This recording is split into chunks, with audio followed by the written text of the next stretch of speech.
Hi అండి, అందరికీ నమస్కారం. Welcome to my channel. ఈ వీడియోలో ఏపీ ప్రభుత్వ ఉద్యోగులకు శుభవార్త వచ్చేసింది. జీతంలో 24% పెంపు ఉత్తర్వులు వచ్చేసాయి. పీఆర్సీపై కూడా చర్చలు. పూర్తి వివరాలను ఈ వీడియో ద్వారా తెలుసుకుందాము. వీడియోని ఎక్కడే కానీ స్కిప్ చేయకుండా చివరి దాకా చూడండి, అప్పుడే పూర్తి ఇన్ఫర్మేషన్ అర్థమవుతుంది. వీడియోకి ఒక లైక్ చేయండి ఫ్రెండ్స్. వీడియోలోకి అయితే వెళ్ళిపోదాము. ఫ్రెండ్స్, ఇక విషయానికి వచ్చినట్లయితే ఏపీ ఉద్యోగులకు చంద్రబాబు గుడ్ న్యూస్. జీతంలో 24% పెంపు. ఏపీ ఉద్యోగులకు చంద్రబాబు గుడ్ న్యూస్ అందించారు. ఆంధ్రప్రదేశ్ సచివాలయ హెచ్ఓడి ఉద్యోగస్తులకు చంద్రబాబు ప్రభుత్వం తీపి కబురు చెప్పింది. హెచ్ఆర్ఏ అంటే ఇంటే అద్దె భత్యం. హెచ్ఆర్ఏని 24% కొనసాగింపుపై సచివాలయ ఉద్యోగులు సంతోషం వ్యక్తం చేస్తున్నారు. ఈ సందర్భంగా ముఖ్యమంత్రి నారా చంద్రబాబు నాయుడుని కలిసి కృతజ్ఞతలు కూడా తెలియజేశారండి. అంతేకాదు, నూతన ప్రభుత్వంలో 12వ పీఆర్సీ కమిషనర్ను నియమించాలని కోరారు.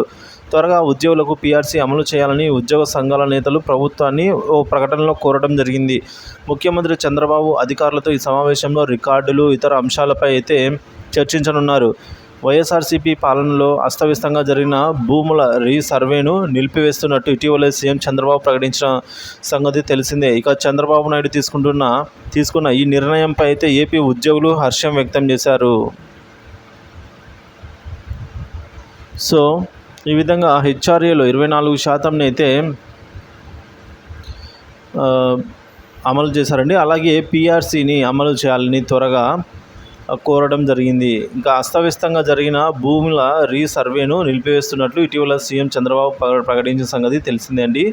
సో మొత్తానికి మనం చూసుకున్నట్లయితే ఈ విధంగా ఒక ఉద్యోగులకు గుడ్ న్యూస్ అయితే రానుందని అయితే అర్థమవుతుంది ఆగస్టు నెలకు సంబంధించి ఫ్రెండ్స్.